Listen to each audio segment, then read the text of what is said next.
Eu sou Juliana Pereda e vai começar mais um Reunião de Pais podcast. Desde já agradecendo os quase 4.000 inscritos no canal. Acompanha a gente, se inscreve, compartilha. Vamos mostrar para o algoritmo que esse conteúdo é um conteúdo valioso. Vai começar mais um Reunião de Pais. Roda a vinheta.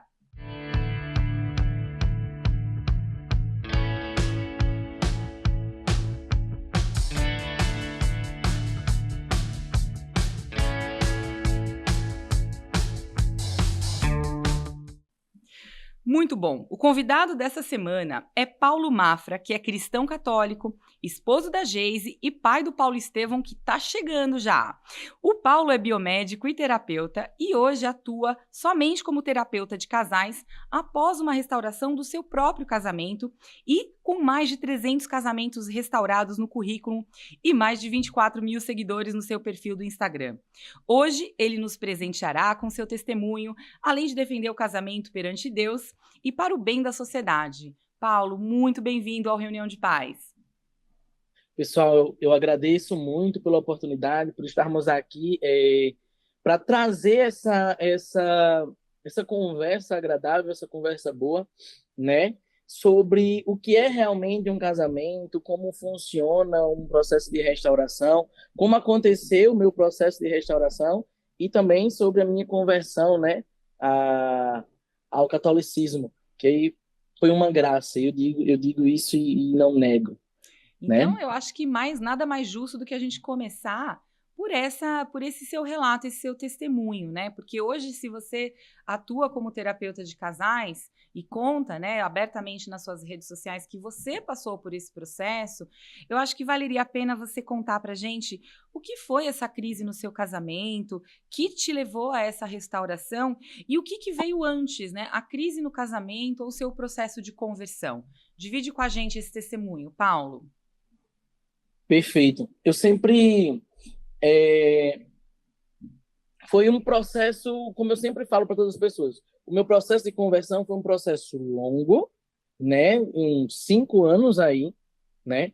Onde eu comecei realmente, por ser cristão protestante há 24 anos, eu comecei a ter um estudo, a entender mais a palavra, eu sempre li a Bíblia, né? Não tem para onde correr. E por curiosidade, por ter exemplos, por ter luzes e faróis que a gente tem na nossa sociedade, né, hoje em dia, pessoas que são referências e exemplos, me surgiu o desejo de conhecer da forma verdadeira. E ao conhecer da forma verdadeira, paradigmas que haviam em minha mente, em meu coração, foram caindo, foram sendo quebradas. Tá. E eu Então você digo era que protestante, certo? Isso. Tá. Durante 24 anos. Uhum. Eu coloco 24 anos porque eu digo que eu sou cristão católico há 3 anos. Entendi. Mas que o processo de conversão foi há 5 anos. Certo. Né? Na verdade demora um pouco, né? Até a gente se dar conta, né? Então, Com certeza. Você nasceu, então, numa família cristã protestante, certo? Sim, eu até fiz um comentário, um post, contando um pouquinho como foi. Uhum. Eu nasci na Assembleia de Deus, fui apresentado na Assembleia de Deus, tudo mais. Aproximadamente com 2 anos eu fui para Batista, onde eu passei a maior parte do meu tempo. Tá. Depois, eu creio que durante a pandemia, isso, que foi onde deu o start, onde foi o início do meu estudo, da busca pelo conhecimento, que eu comecei a frequentar a presbiteriana. Tá. Hoje é uma das igrejas protestantes que possui uma liturgia, que possui alguns preceitos muito parecidos com o catolicismo, né? Tá. Eles velam muito pela palavra. Uhum. Tem dos livros e tudo mais que foram retirados, mas tudo bem. Mas o ritual se assemelha, isso? Se assemelha. Existe o batismo das crianças com o mesmo entendimento da Igreja Católica. Uhum. Uma coisa que muitos protestantes falam, vocês só repetem. Na presbiteriana, eles têm algumas coisas que são o credo no final do culto, um credo que é deles, eles falam, né? Creio no Espírito Santo. Então, se assemelha em algumas particularidades, Tá. né? Tá assim, chegando, vai batendo na porta aí da Igreja É, Católica. digamos assim, ela não é tão revolucionária Uhum. quanto as outras, Tá. O né? aspecto das igrejas, assim, é parecido, porque o que a gente vê de muito diferente da igreja protestante, né, evangélica, é essa desconexão aí com a questão da beleza, né? A gente vê muitas igrejas em galpões, né? É, Sem essa coisa do belo, do aspirar as coisas do alto, né? infelizmente tem isso, né? Uhum. Infelizmente tem. Eles perderam totalmente quando houve a reforma, né? Eles perderam essa noção de admirar, porque você admirar o belo é uma forma de limpeza do nosso imaginário, né? Quando a gente, o nosso imaginário ele está com coisas ruins, coisas maldosas, quando a gente admira é, a criação, quando a gente para em uma igreja e olha assim, diz, naquela época, sem tanto entendimento, sem tanta engenharia, conseguiram construir isso. Como foi? É, Se não foi sim. pela graça de Deus, eu não sei. É verdade. E como a gente se sente pequeno, né, quando visita essas grandes catedrais, assim, que vão, que assim, nos levam a olhar para o alto, literalmente, Levam né? a olhar para o alto, É. realmente. Tá, mas e aí? Quando é que a ficha caiu? Porque você disse que você é católico há 3 anos, mas o seu processo de conversão começou há 5.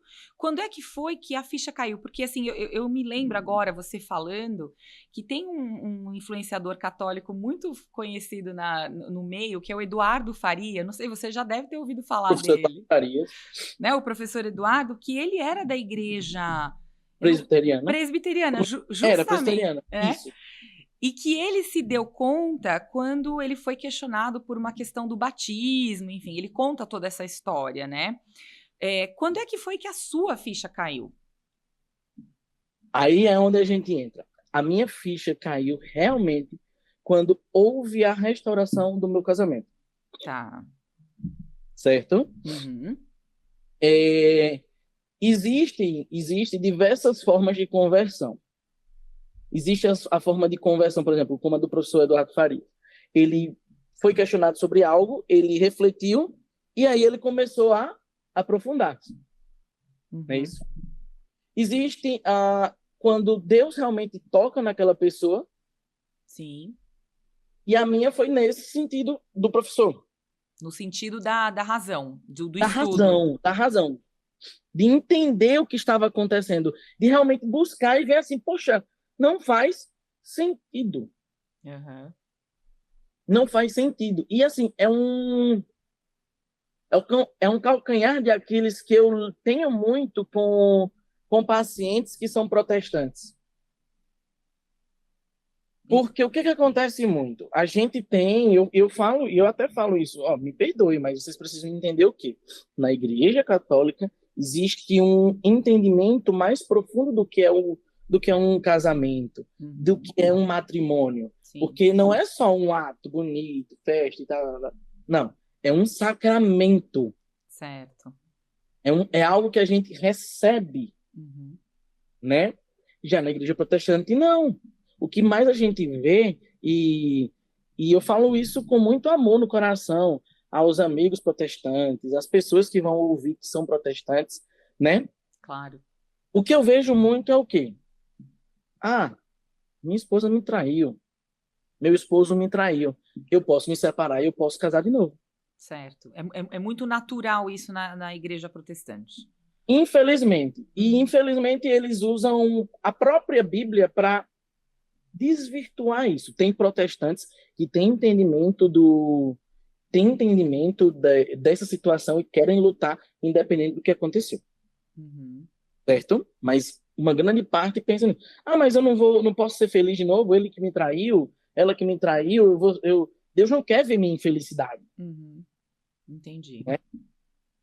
Então, tem uma passagem onde Paulo fala, né, que devido lá à lei de Moisés e tudo mais, o adultério é a única causa que pode haver uma separação. Sim. Só que aqui, no mesmo texto, um pouquinho mais abaixo, ele fala com relação a que tem que viver em castidade.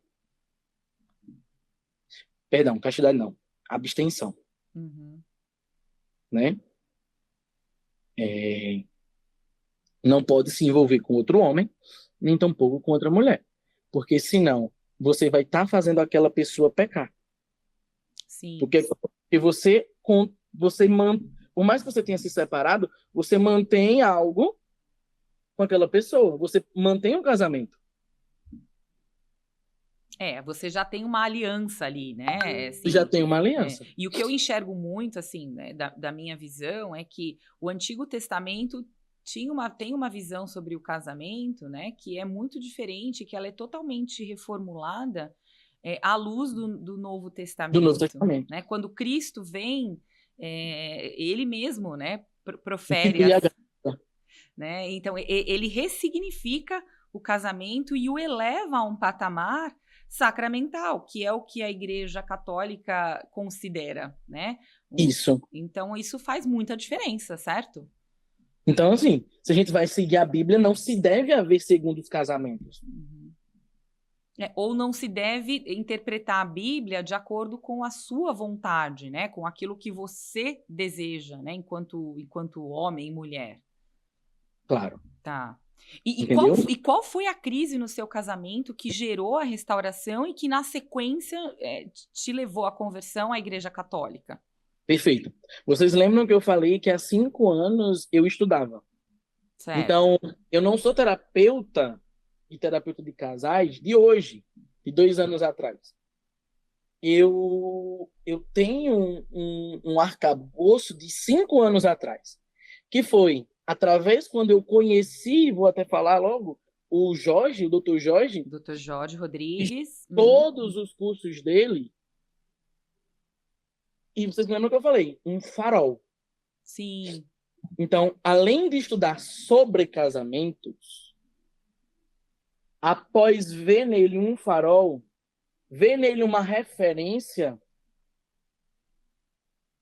que eleva o casamento a uma coisa digna e importante, eu disse, poxa, tem algo de errado aí. Uhum. E aí foi quando eu alinhei as expectativas, alinhei os caminhos e comecei a estudar sobre antropologia do homem e da mulher, certo? Sobre temperamentos, sobre as linguagens de amor. Então, sobre como um homem e uma mulher devem se portar dentro de um casamento. Os papéis certo? de cada um, né? Papéis de cada um. Sim. E com isso, eu só fui aprofundando o meu conhecimento na Igreja Católica. E eu acho uma coisa muito interessante que eu refletindo há algum tempo, eu nunca tive...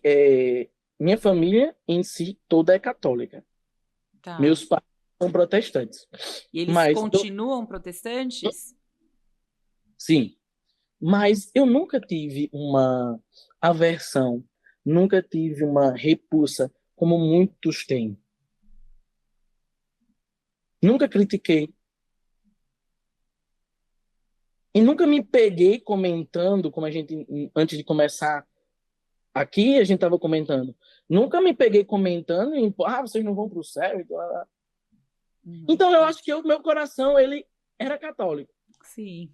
Eu só precisava ter o real, como o próprio Paulo, né? Como o Paulo de Tarso. Sim. E as escamas caíram. Uhum. Né? Sim. As escamas caíram e ele enxergou. A gente brinca aqui, eu falo em alguns momentos aqui já no podcast que todo mundo nasce, né, com essa sede, com essa vontade e esse coração inquieto que precisa buscar a verdade, né? Porque a divindade de Cristo, ela está presente em cada um de nós. É óbvio que para alguns está mais escondida do que em outros, o tempo de maturação que leva é diferente. A gente vê as histórias dos santos, né, Paulo?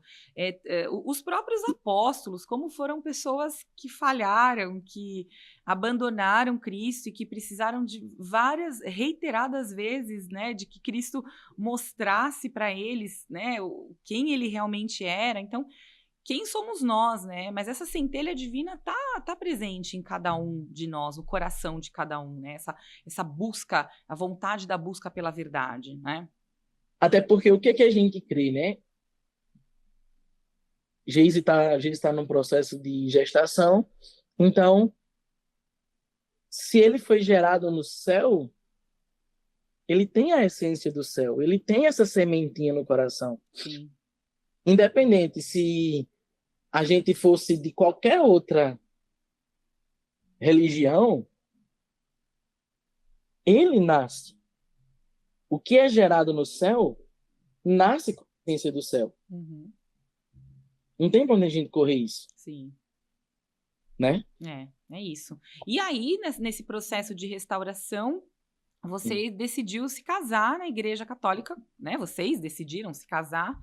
E quando é que foi esse casamento? A produção vai colocar na tela uma foto aí de vocês, uma foto sua do Instagram, né? Ela lutou por mim, quando até eu mesmo já tinha desistido. E tá aí os dois. Pode falar, fala. Siga, conta, é a sua história. Eu nem, a gente nem acabamos nem entrando nesse mérito, né, da restauração do casamento. Perdão. Não, mas siga. Eu, por mais que conhecedor, como eu sempre falo, todos nós somos miseráveis, somos frágeis, somos susceptíveis a erro. Uhum. Eu errei. E minha esposa, como ela era católica, ela foi para protestante após o nosso casamento, né? Ela permaneceu comigo lá, mas uma coisa que eu falo, ela estava com o objetivo de me trazer de volta para casa. Certo. E mesmo assim, mesmo eu cego pelo meu próprio egoísmo, né, de querer sair de casa, de querer viver os prazeres conscientes da carne, né? Ela lutou como uma boa cristã católica que entende o entendimento do sacramento e do matrimônio. Mesmo a gente não possuindo o sacramento na época, né? Na época. Uhum. Entendeu? Entendi. Mesmo a gente não possuindo, para ela, que foi algo que está enraizado no coração dela, era algo indissolúvel. É algo indissolúvel. Sim. E eu, na loucura, não, mas eu não fiz isso. Eu não errei. Eu posso me separar. Uhum. Eu quero viver minha vida. Quantos outros aí na igreja protestante estão seguindo assim? Por que eu não posso? Uhum. Né? Por quê? Foi bem parecido, então, com o Dr. Jorge, porque o Dr. Jorge Rodrigues, ele relata uma história parecida, né? Com certeza. De retorno também por intercessão da esposa, né? Isso. Entendeu? Uhum. Então, assim, o que a gente fala? O amor, ele constrange. O amor, ele constrange. Não tem pra onde a gente correr. Um pensamento que eu amo de Santa Teresinha do Menino Jesus, que ela fala o quê? Os santos, eles não são santos porque fizeram coisas extraordinárias, mas porque fizeram as coisas com amor. Sim. Eu falo muito isso para os meus pacientes. Não adianta eu ligar aqui para Juliana, vamos ali, vamos alimentar 1 milhão de crianças na África. Se eu não consigo servir com amor a minha casa, a minha esposa, os meus filhos, os meus. Sim. É verdade. Não adianta. Infelizmente. Mas que bom que essa história teve um final feliz, então, né, Paulo? Sim, com certeza. E a gente se casou esse ano, 1º de março de 2025. Muito bem. E aí, na sequência, já foram presenteados aí com a gravidez na Geise, né? Na verdade, foi antes. Então já estavam presenteados. Nós tínhamos sido presenteados por Nossa Senhora. Eu vi o seu post fala de Nossa Senhora de Fátima, certo? Nossa Senhora de Fátima e Nossa Senhora Aparecida. Certo. Porque foi um certo dia, eu disse, não, vou comprar 2 terços novos pra gente. E aí eu comprei 2 terços. iguais, só que o dela é rosa e o meu é azul. Uhum. E o texto é com a medalha de Nossa Senhora de Fátima. Se não me falha a memória, 10 dias após, a gente tem uma amiga que veio de Ubatuba para o nosso casamento. Ela estava fazendo a peregrinação para Aparecida. Tá. E ela disse que tinha algo guardado para a gente, que Nossa Senhora tinha dito para ela que tinha algo guardado para a gente. Só faltava a gente dizer um sim. Olha só. E aí eu fiquei matutando na minha cabeça, meu Deus, sim de quê? Eu já estou na tua igreja. Sim de quê? Sim de quê? Sim de quê? Sim de quê? Sim de quê? Sim de quê? E era do matrimônio. Eu já tinha conversado com o padre, né? Para saber como seria, como procederia. Só que, por ser, foi no início do ano, estava no período quaresmal, né? Não poderia ser realizado. Não poderia ser realizado. E aí o padre disse assim: olha, eu vou abrir uma sessão para vocês, mas não precisa, não pode ter flores, não pode ter festa, não pode ter nada, Uhum. certo? Eu disse: padre, o que eu quero é receber o sacramento. É o sim que eu É preciso, o sim que eu preciso.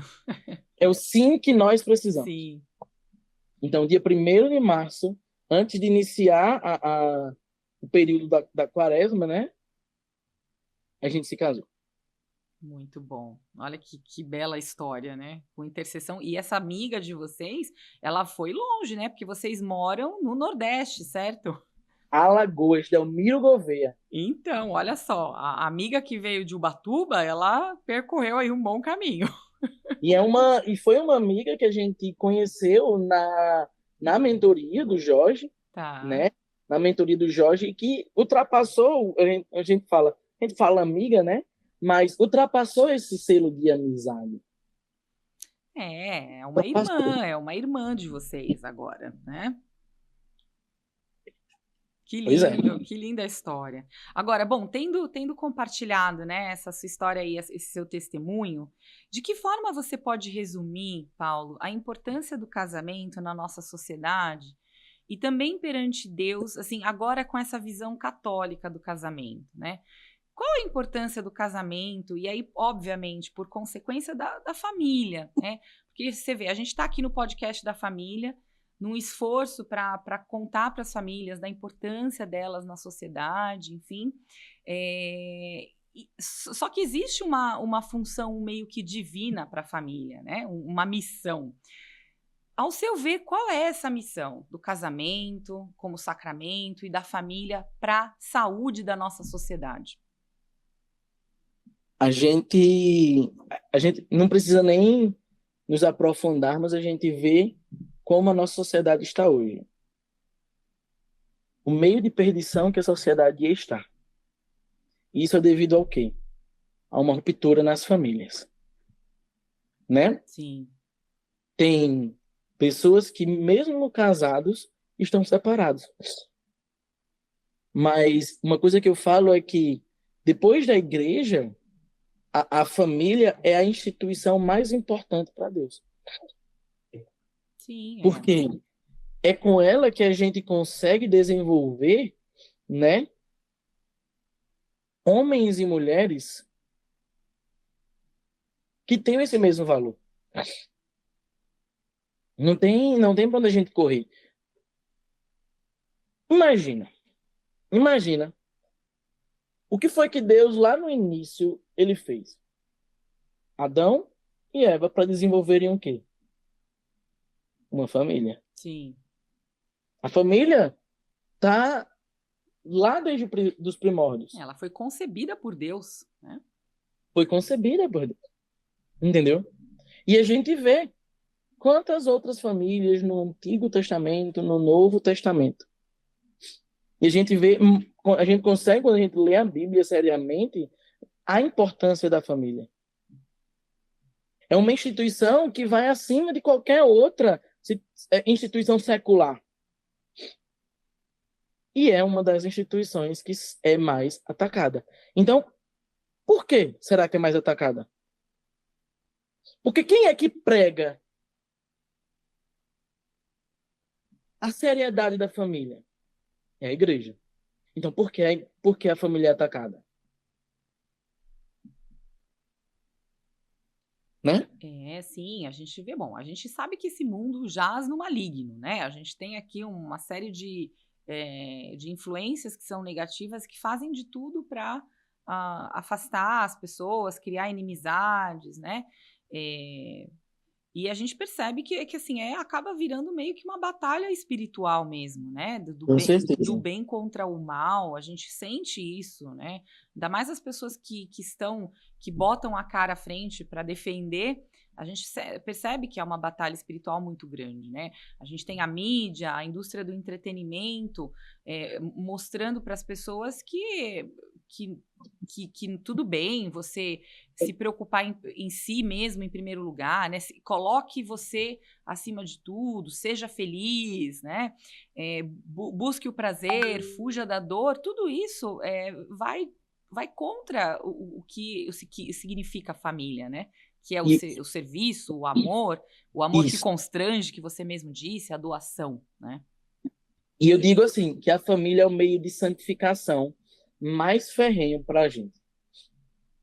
Com certeza, né? Quem é E pai, mãe, né? não só por isso, por ser pai e mãe, não, mas porque a família eu preciso estar em total serviço do outro. Porque se eu não faço isso, eu começo a me importar com os meus prazeres. Eu começo a me importar com o meu eu. E a gente sabe que não dá, não leva para um bom lugar, né? Ou a gente só pensar em si mesmo, esse pensamento egoísta, materialista, não leva o ser humano para um bom lugar, né? É, em João, em João 13:34, Jesus diz, ele diz mais ou menos assim: Eu vos dou um novo preceito. Amem uns aos outros, assim como eu vos tenho amado. Uhum. Então, se a gente parar para entender a exegese deste versículo, quer dizer o quê? Se Cristo se entregou. Ah, Paulo, mas eu não sou Cristo.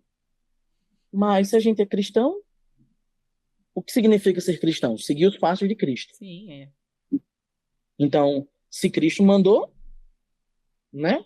Então, como foi que Cristo amou? Como foi que Cristo se entregou? Se doando, se sacrificando, sim. né? Morrendo por pecados. Então, por que eu não vou fazer isso pela minha esposa, pelo meu filho?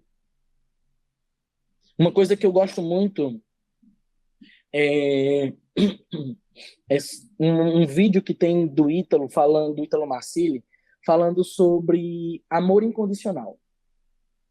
Eu Hoje a acho que gente, eu sei esse vídeo.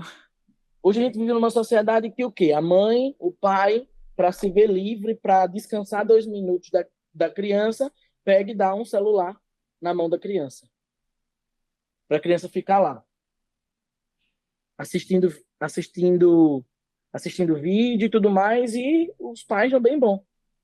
Isso não é amor incondicional. É. Amor incondicional é você doar tempo, é você doar serviço, é você doar presença. E falta muito, né? Mas como fazer, né, num mundo que nos diz o contrário, porque o mundo nos diz exatamente o contrário, né? Que a gente precisa buscar facilidade, olhar para nós mesmos em primeiro lugar, que se você não estiver bem em primeiro lugar, você não consegue, né, cuidar dos outros, o seu prazer é importante. É difícil, né? É uma luta, né? Infelizmente. É. Mas uma coisa que eu falo é, e é um ponto que eu bato muito. Aonde, qual momento Jesus disse que nós seríamos felizes? Não tem, né? Não tem. Não tem.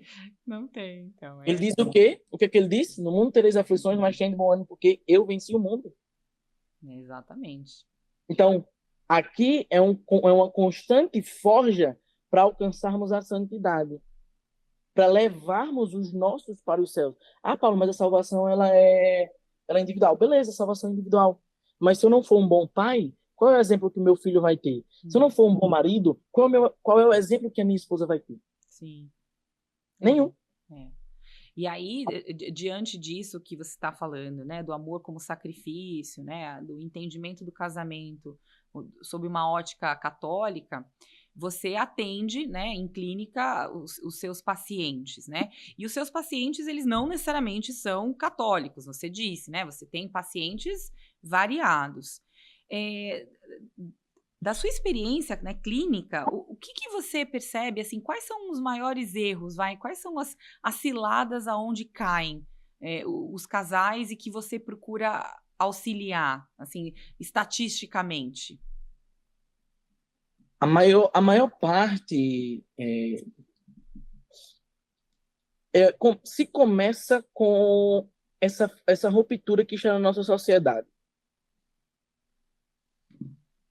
Tem sido algo que, infelizmente, por pais não presentes, por pais que inverteram as polaridades dentro do casamento, se nós temos visto hoje muito homens imaturos, homens de 30, 40, 50 anos que parecem crianças, em busca do bel prazer, e nós vemos hoje uma sobrecarga nas costas da mulher, que é trabalho, casa, filho e tudo mais. Então Por quê? você tem esse apanhado, você enxerga nos seus atendimentos, você enxerga tudo isso. Então, sobrecarga da mulher, pessoas imaturas, é uma mistura de tudo isso. É uma mistura de tudo isso que leva ao quê? A um erro biográfico, a uma quebra no casamento, seja ele biográfico, que seria só as pessoas com união estável, ou sacramental dentro da igreja, ou civil. Sim. É um erro, que é a traição. Tá. E aí eu falo, a culpa é somente do traidor. Quem traiu é o culpado, é o errado. Mas o caminho que foi percorrido pelos dois é dos dois. Às vezes era um homem que não trazia segurança para a mulher. Às vezes era uma mulher que não validava o homem. E os dois vão percorrendo este caminho.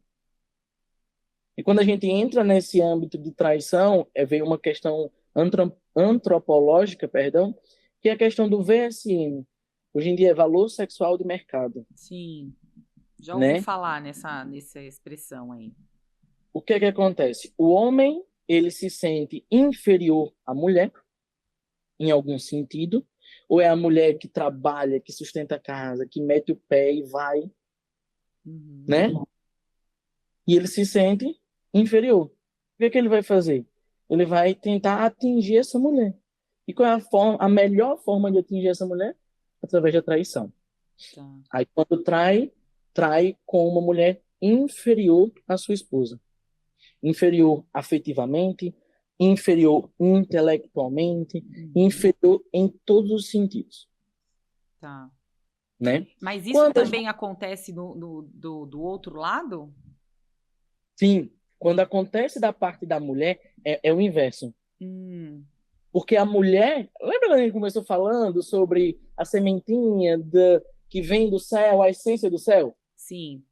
A mulher, ela nasce com a essência de ser mulher, de ser cuidada, de ser segurada, de ter segurança. E o homem nasce com o instinto de ser homem, de trazer segurança. O problema é que se perde aí no decorrer da vida. Sim. E a mulher, o que é que a mulher quer? O que é que a mulher busca? Segurança. Então, se ela vê um marido, como a gente fala, um Enzo, fica só em casa, jogando futebol. Perdão aos Enzos, né? Perdão. Eita, meu Deus do céu, verdade. Mas tudo bem, a gente fala que são os Enzos e as Valentinas. Perfeito. Mulher Carlão, tá tem também a expressão mulher Carlão, né? Isso. Aí tá lá o homem. O dia todinho jogando. Não faz nada. O chuveiro quebra. A lâmpada queima. precisa fazer alguma coisa em casa. A mulher tem que chamar uma pessoa para vir fazer. Por isso que quando a gente vê, né, é até engraçado. Quando você vê uma traição da parte da mulher, é por um homem que, por mais que ele seja inferior a ela, financeiramente, intelectualmente, é alguém que resolve o problema. É alguém que Entendi. traz segurança para ela. Sim. Aí você vê, aí é a mulher que se apaixona pelo mecânico, pelo encanador, né? Sim. É até caricato, né? Assim. É Sim, cômico, sim. né? É. E aí, o seu trabalho, Paulo, é um trabalho, o trabalho de restauração, acho que o nome é muito feliz mesmo, né? Porque é devolver as peças ao seu devido lugar, né? É uma coisa que eu falo, é Ordenar, ordenar a né? vida. Como? Não, é o ordenar, né? Assim, o Isso. restaurar é mostrar para a pessoa que a situação, vai, sei lá, a casa está bagunçada, né? O tabuleiro está desordenado e a gente precisa colocar ordem, né? Na hierarquia nesse tabuleiro, né? Com certeza. E é a mulher que manda demais. É a mulher que Uhum. não tem afetividade. É a mulher que, só aponta, aponta, aponta. O homem que não faz nada, que só quer jogar, que quer passar 8, 9, 10 horas jogando, Sim. né? E Quer sair com os amigos, solteiros, quer jogar bola. Nada contra quem joga bola e é casado, tá? não, mas assim, quer levar uma vida de solteiro estando casado, né? Com um compromisso, com família, né? Com É. certeza. Então, assim, o objetivo, muitas vezes, como é que eu faço o meu atendimento? Eu sempre faço um pré-atendimento gratuito com o paciente. Uhum. Um pré-atendimento de 30 minutos, onde eu vou ouvir, vou entender. E aí, a pessoa vai falando, então, não tinha problema nenhum. Beleza. Aí eu vou. Os filhos dormiam num quarto? Como era? Quem organizava a casa? Quem detinha? Eu era muito mandona, Paulo, realmente. Paulo, eu vacilei, eu, eu causei insegurança para ela, e hoje ela saiu de casa, tá vivendo a vida de solteiro. Entendeu? Entendi. É a pessoa, trazer a pessoa para realidade, para a Uhum. pessoa entender onde houve os erros e começar a mudar dentro dela. Entendi. E esse checklist que você faz, né, nessa conversa preliminar, ele geralmente já indica aonde é que está o problema? Com certeza, com certeza. É batata. Tem, Aqui em São Paulo a gente fala é batata. Eu não tem sei. casos que são casos onde o paciente, o outro lado, né? A Aham, parte que está no egoísmo tem um problema de personalidade, ou tá. tem algum trauma vivenciado que levou ele a fazer isso, algum Uhum. vício, alguma. E aí que a gente só vai ver no decorrer. Sim. Mas grande parte, né, de casos mais simples, eu tenho cada caso, ai meu Deus. O pessoal diz que eu sou imã de problema. É. Ué, bom, terapeuta, né? Acho que o fato de ser terapeuta já tá chamando para si os problemas, né? Mas eu queria pegar esses problemas, mas não. É só um diálogo que não está efetivo em casa. Mas É cada uma, né, Paulo? é, é, é. Mas você não acha que é legal depois que, né, mesmo assim, pegando esses abacaxis, né, para descascar, e você conseguir auxiliar nesse processo de restauração, acho que deve dar uma alegria muito grande, né? Não, com certeza, com certeza. Ontem em um grupo, uma moça perguntou se alguém poderia auxiliar ela como uma paciente sobre questão de nulidade matrimonial. Hum, E aí, eu disse, não, pede para ela falar comigo que eu tento ajudar. Eu vi ela, assim, não foi em sessão, não foi nada, porque ela já era acompanhada, só pelo celular. Ela me explicou como foi e eu dei a luz para ela, dei o caminho para ela que uhum. ela precisava fazer. E ela agradeceu muito, muito, muito, muito. Então isso já me deixa satisfeito, isso já me deixa feliz em Sim, poder servir. E sim. se eu não estou aqui para servir, eu estou aqui para fazer o quê? Claro, com certeza, certamente. Acho que estamos todos aqui. Todo cristão tem essa alma do apostolado e que cada um, dentro dos seus talentos, das suas habilidades, vai servir da sua maneira, né? Da sua forma, né? Com certeza. Agora, um problema também que é muito comum e que a gente viu explodindo nos últimos anos é o da pornografia, né? Você tem até um destaque no seu Instagram falando sobre pornografia e como isso é prejudicial para os casamentos. O que você tem a dizer aí sobre o vício da pornografia, Paulo? É interessante que ontem eu levei um caso desses meus pesados para uma academia de terapeutas que eu e a Geis direciona, né, terapeutas iniciantes e tudo mais, e eu falei, e é um caso sobre isso, sobre pornografia. Pornografia hoje ela é um abismo que leva a outro. Sim. Muitas das vezes começa lá na infância e vai perdurando até a vida. Perdura até a vida. Porque hoje é uma coisa que tem em um dos livros do Ítalo, que é o soft porn. O que é o soft porn? A gente está acostumado na pornografia, assim, a gente que tem mais uma... Eu tenho 27, né? No meu ver, a pornografia é o quê? Aquelas coisas de vídeo e tudo mais. Explícito, né? Explícito. Hoje, o soft porn, ele é nada mais, nada menos do que uma pornografia velada. Tá. A forma que uma mulher se veste, a forma que um homem se veste, tá sendo as músicas. As dancinhas de redes sociais, né? As dancinhas de redes sociais. Uma mulher com um shortinho, mostrando a barriga de fora. É um tipo de pornografia. Sim. É um tipo de pornografia. Entendeu? Sim. Infelizmente. Um homem sem camisa. Não é. Paulo, não posso tirar a camisa para tomar. Não, mas tem coisas e coisas, né?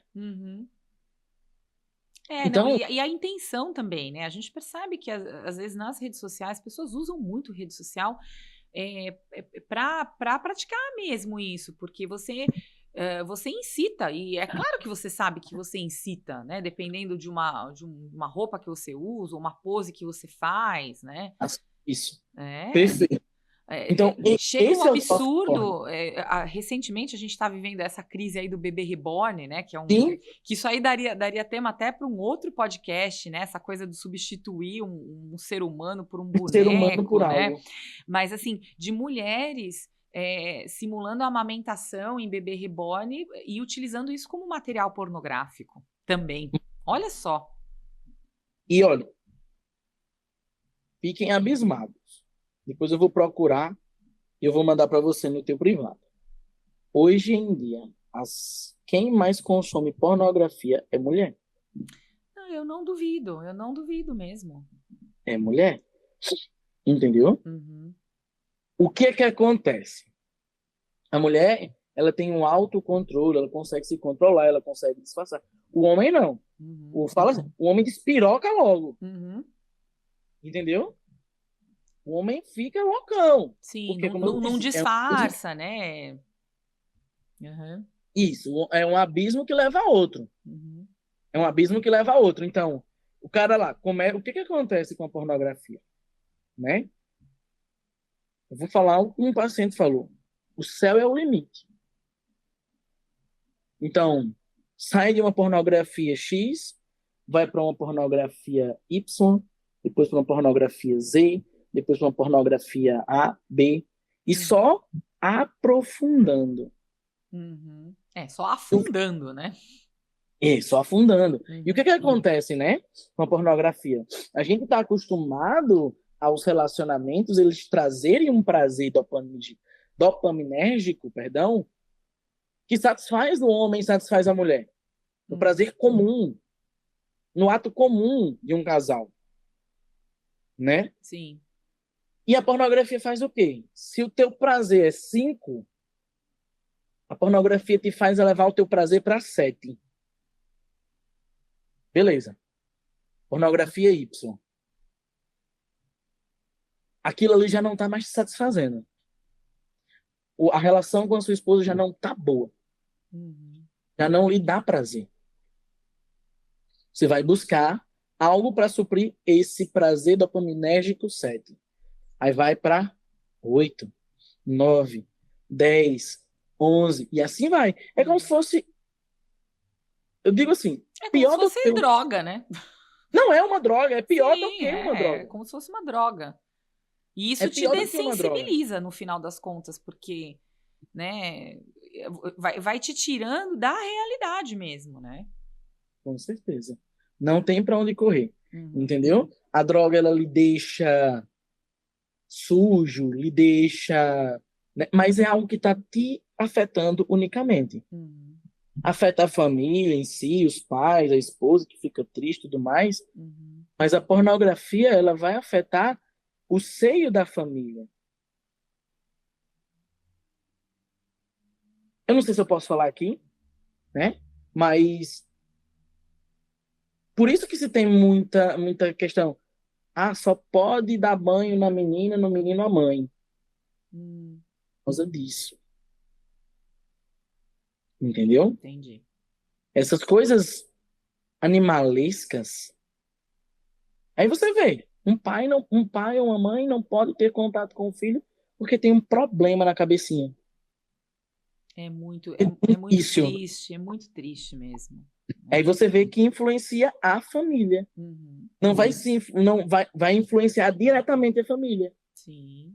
Ele vai querer, ah, não, amor, vamos fazer coisas diferentes, vamos fazer isso, vamos abrir a relação e tudo mais, tudo mais.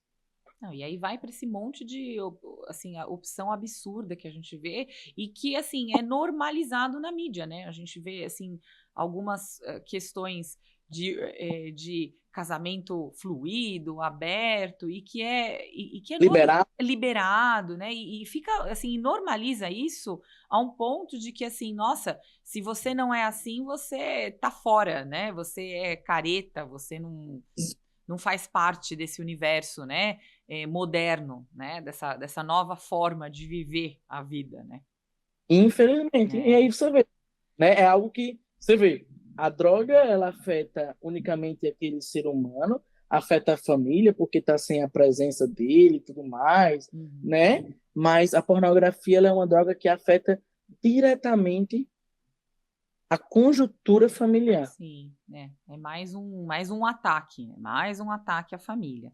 E isso aí leva para os casamentos que acabam, né? É curioso lá no seu Instagram, você tem alguns posts que são dos casais famosos, né? Que eu acho que é os que mais, os que dão ibope, né? A produção vai colocar na tela algumas imagens aí, assim, a maneira como você analisa é interessante, né? Tem, por exemplo, o do William Bonner e da Fátima Bernardes, que é um casamento de tantos anos e que depois terminou, né? Sabrina Sato, Duda Nagli. O que acontece, assim, existe algum ponto em comum entre esses casamentos que acabam e tudo isso que a gente vem falando sobre um casamento desordenado ou a função do casamento não sendo compreendida? Com certeza, com certeza. E aí a gente acaba sempre voltando à questão do egoísmo, Uhum, né? A gente vê em famosos que casaram uma, duas, três, quatro vezes. Tem questão da influência, da facilidade, disso e daquilo outro, né? uhum. Para criar essa conjuntura, mas é simplesmente o egoísmo de cada um. A falta de entendimento de que um casamento não é para eu ser feliz. Não é para eu ser feliz, mas para eu fazer meu cônjuge feliz. É o que muita gente não entende, né? Uhum.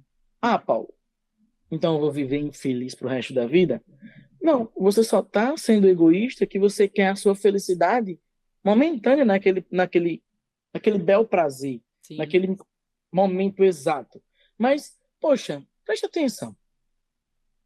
Se eu sei que a minha esposa ela gosta de rosas, gosta, gosta de receber flores, eu vou para academia, eu saio, vou fazer alguma coisa na rua e trago um buquê para ela. Ela vai ficar feliz, não vai? Sim, vai. Então, aonde é que está o meu amor por essa pessoa? se eu não consigo ficar feliz com a felicidade dela? Sim, é uma coisa tão simples, né? Tão simples, assim, de compreender, mas é muito difícil para muitos, para colocar em prática, né? E agora me deu um insight. Ó, tá vendo? Me deu um insight terapêutico. Quando a gente tem um filho, né? A gente pega, a gente compra o brinquedo que ele quer, compra o que ele quer, de Natal, aniversário, e ele fica feliz, não fica? Sim, A gente não fica feliz com a felicidade dele? claro, super. Então por que a gente não fica feliz com a felicidade do nosso cônjuge? Que é alguém que a gente vai levar pro resto da vida. Sim. E que vai passar o tempo que você vai passar com o seu cônjuge vai ser muito maior do que o tempo que você vai passar com o seu filho, Porque o né? filho vai começar a namorar, vai querer sair de Sim, casa, vai estudar, vai é, trabalhar e vai constituir a família dele. Quem é que vai ficar comigo? exato. E aí é onde a gente cai em uma síndrome muito grande, que é a síndrome do ninho vazio. É, Mães que super protegem os filhos, mães que querem ter os filhos para si, como se fossem maridos. sim.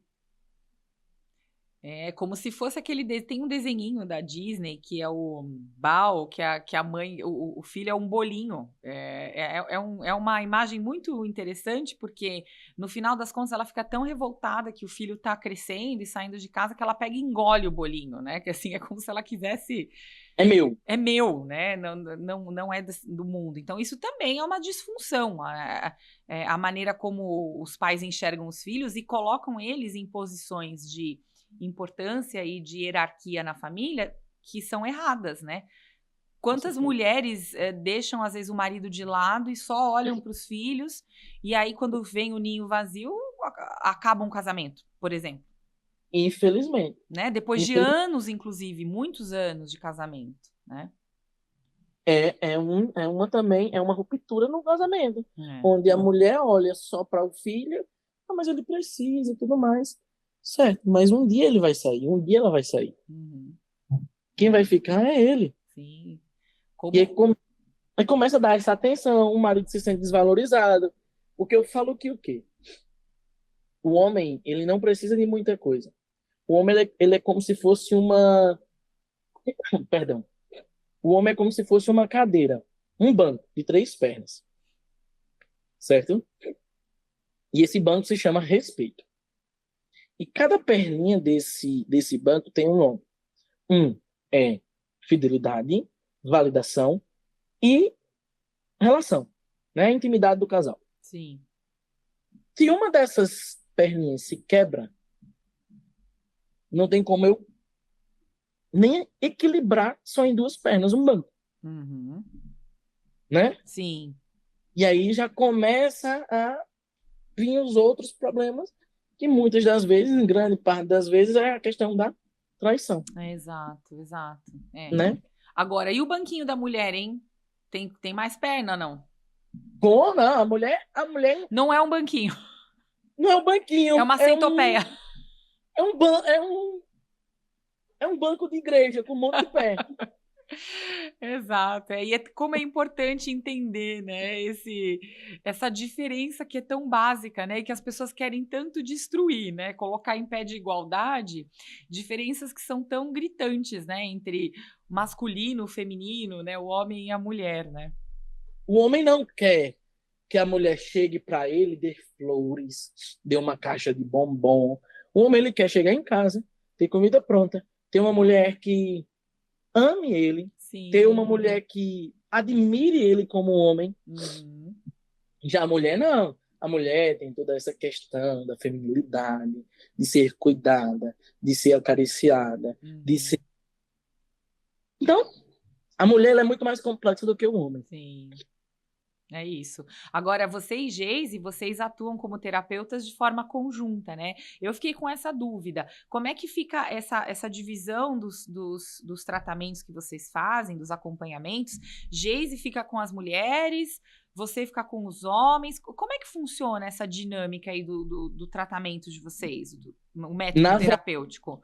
na verdade, sim e não. Eu tenho Hum, meus pacientes e ela tem as pacientes dela. Ela não atende homens. tá. Já eu atendo homens e mulheres, Entendi. certo? Uhum.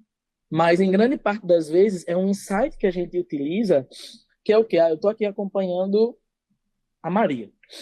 E aí o marido dela é avesso à terapia e tudo mais. E eu falo, Maria, vamos lá, fala com ele, fala com o João para que ele possa fazer uma sessão comigo para te ajudar. Uhum. E aí quando a gente trabalha em conjunto, é com os pacientes dela, onde ela abre esse mesmo proceder, esse mesmo parecer, essa mesma alternativa, e eles vêm fazer comigo. Uhum. E aí a gente coloca em prática que precisa ser visto no casamento, a importância e tudo mais. Uhum. Entendi, é muito, muito interessante. Bom, vamos seguindo adiante, então, para as reações a posts do Instagram que são variados. Aí tem um primeiro ali que a produção vai colocar na tela, que é sobre o demônio e as famílias. A gente falou um pouquinho disso. É uma frase muito simples, né? O demônio odeia as famílias. E aí, você concorda com esse post? Sim, porque é aquilo que a gente já falou. Sim. E imagina a facilidade de perdição de uma família quebrada e separada. Sim, quais são. Não, na verdade, assim, quais são as chances de salvação de uma família quebrada e separada, né? Deus tem que ter muita misericórdia e muita graça. Exatamente, né? É isso. Porque um pai ausente, uma mãe ausente vai criar crianças com traumas. Uhum. Pois é. E a possibilidade de se replicar isso é o quê? É muito. Sim, do padrão seguir errado para a próxima geração, né? Com certeza. Segundo post é sobre traição e traidor. Eu achei bem interessante isso. Dá uma olhadinha lá. Não se perdoa uma traição, mas se perdoa um traidor. E aí você discorre nesse post a diferença entre a traição e o traidor. E que, à luz de Cristo mesmo, né? Porque Cristo, se eu não me engano, tem uma parte, em vários momentos das passagens do Evangelho, que o Cristo ele não odeia o pecador, ele odeia o pecado, né? Por isso que eu disse no início que o erro é da traição. Uhum. O erro foi de quem traiu, né? Do pecado. Sim. E o caminho foi delimitado pelos dois. Sim. Poxa, o que eu mais vejo é gente querendo apontar e julgar, né? E de preferência que não seja para si mesmo, né? Assim, a culpa é sempre de um ou do outro, né? Isso. O que eu mais vejo é isso: julgamentos e culpas, apontamentos. E aí, quando a gente vai para a luz da Bíblia, né, o que a própria palavra diz o quê? O próprio Cristo diz: olha primeiro a trave do teu olho e depois olha o cisco do olho do teu irmão. É. Então, as pessoas falam muito: ah, mas ele foi sem caráter. E eu sempre falo: não, caráter ele teve. O problema foi um caráter mal formado. Uhum. E se eu não puder olhar para essa pessoa com um olhar de misericórdia, quem olhará? Sim. Né? E se fosse comigo? Eu queria ser perdoado? Ou não? Pois é. Então, o seu processo aí terapêutico de restauração também parte pelo caminho do perdão, né? É essencial. E é uma coisa que eu falo muito. Perdão, o que muita gente acha que perdão é esquecer. Não. Perdão é você pôr uma pedra em cima e prosseguir. Uhum. Né?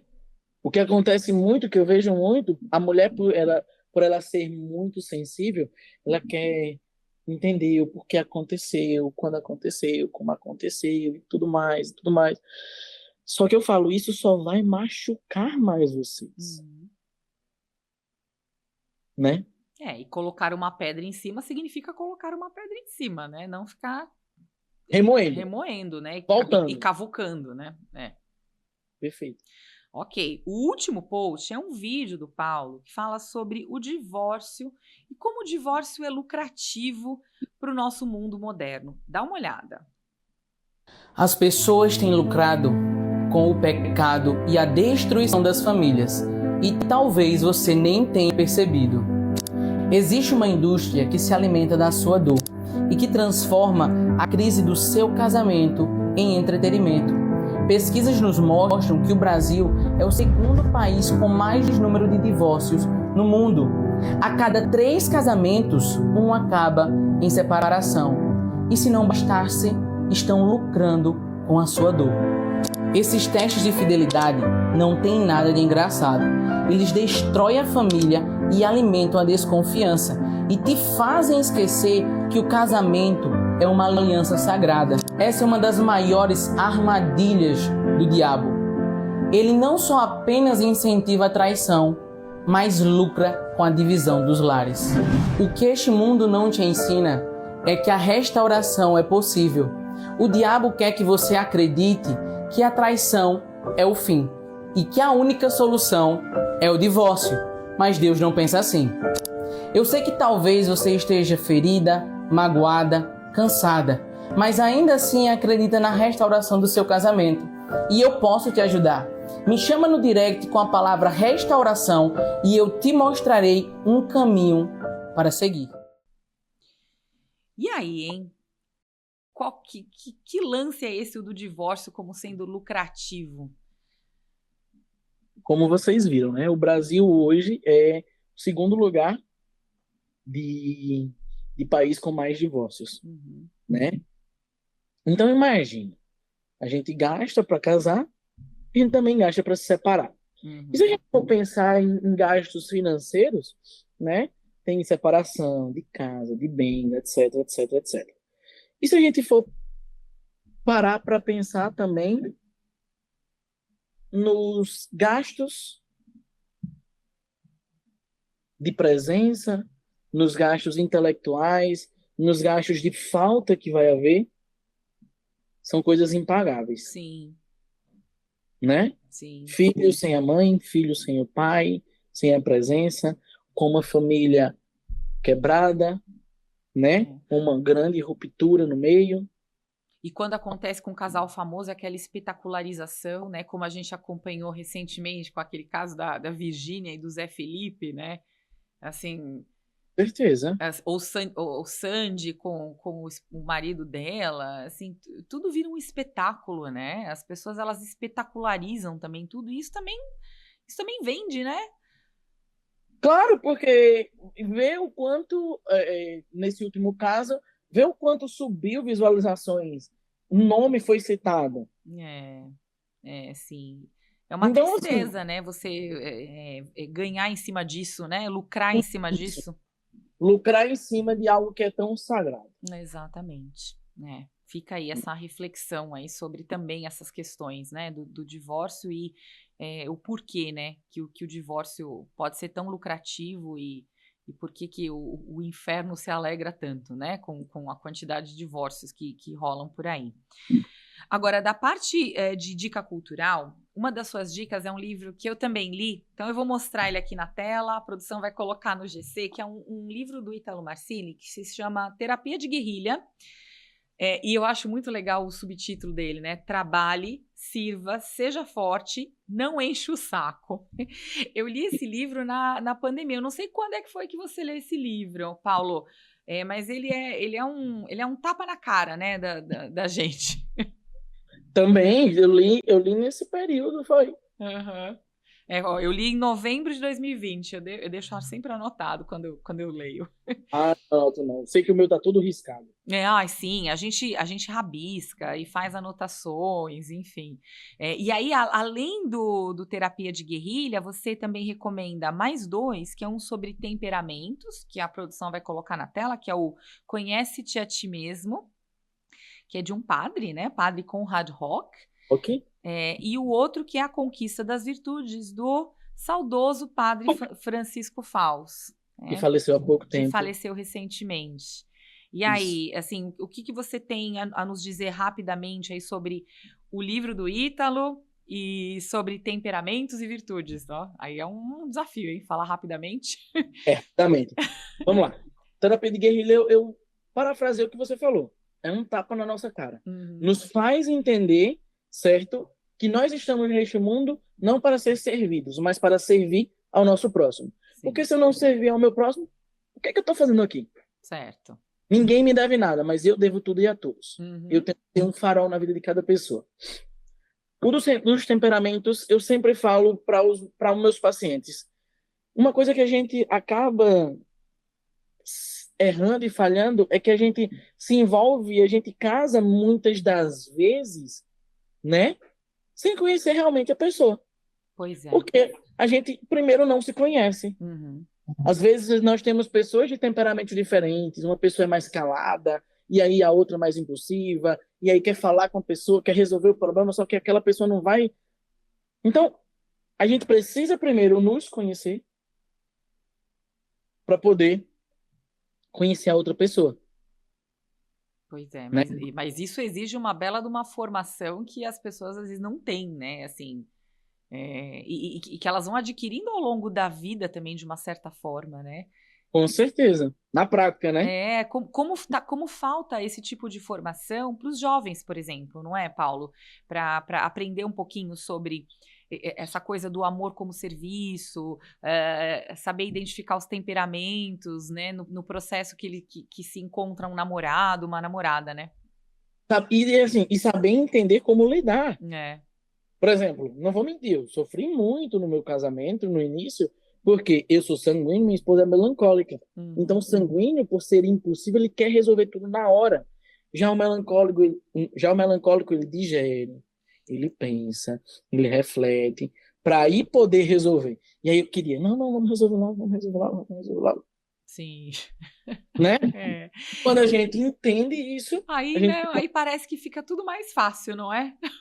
fica tudo mais fácil. Sim, Fica tudo mais fácil, não tem pra onde correr. sim. E a conquista das virtudes do Francisco Fausto, né? É nada mais, nada menos do que a gente ordenar a nossa vida.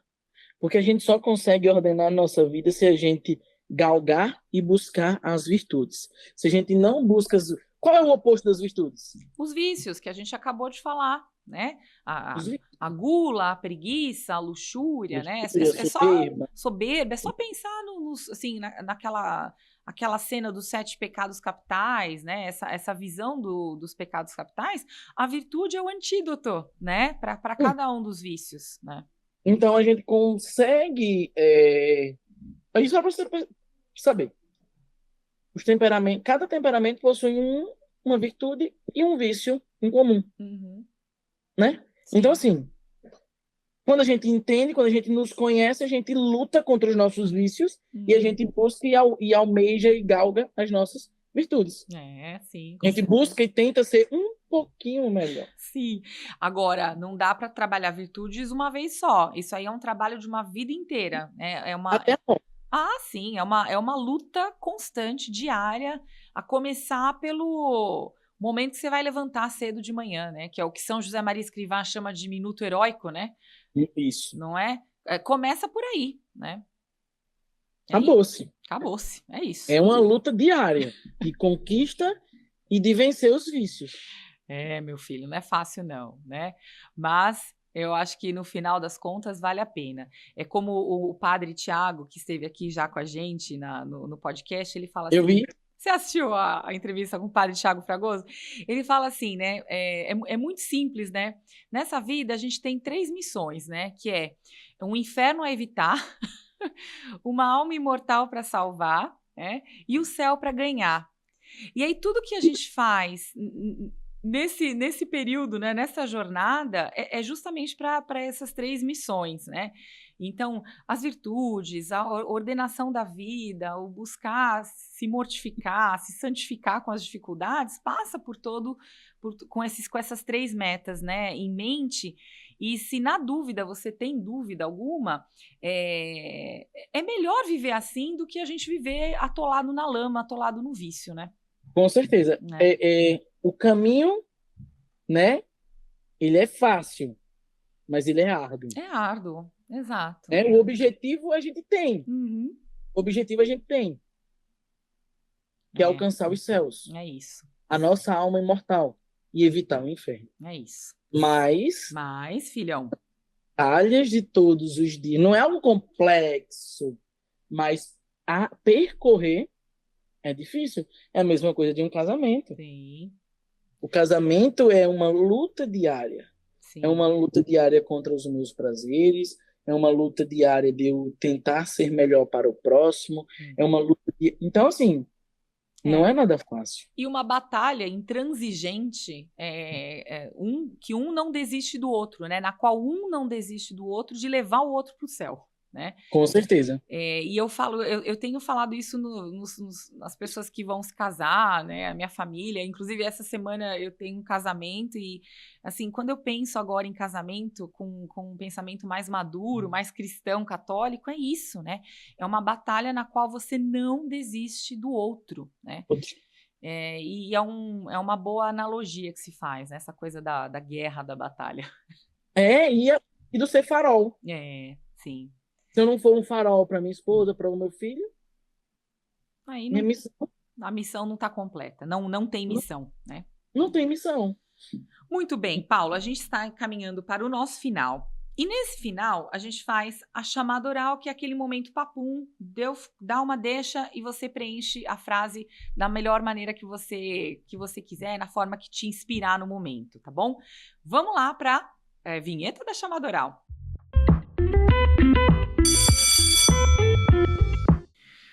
Paulo, você completa, hein? Amor é... Sacrifício. Casamento é... Indissolúvel. Família é... Projeto de Deus. Uma nota alta vai para quem ou para o quê? É difícil, mas para todas as pessoas que lutam pelo casamento e têm esse entendimento. E uma nota baixa vai para o quê? Para os egoístas, como eu já fui. Pois é, como todos nós somos em algum momento, né? E nas nossas decaídas, né? Por fim, uma lição de casa para os casais que nos acompanham. Entender que o casamento é sim sacrifício. Casamento e amor são sacrifícios. Você decidiu se entregar até a morte por uma pessoa, na saúde, na doença, nas crises financeiras ou na felicidade. Então, não permitam que o egoísmo, que o olhar para baixo, para o próprio umbigo, os tire do foco de que é levar a sua família aos céus. Muito bom. Olha que forma mais linda de terminar essa nossa conversa. Paulo, muito obrigada. Foi uma super aula que você deu aqui para as pessoas que nos acompanham sobre casamento, sobre amor sacrificial. É só gratidão pela sua partilha e o seu testemunho. Eu que agradeço ao convite, Juliana, né?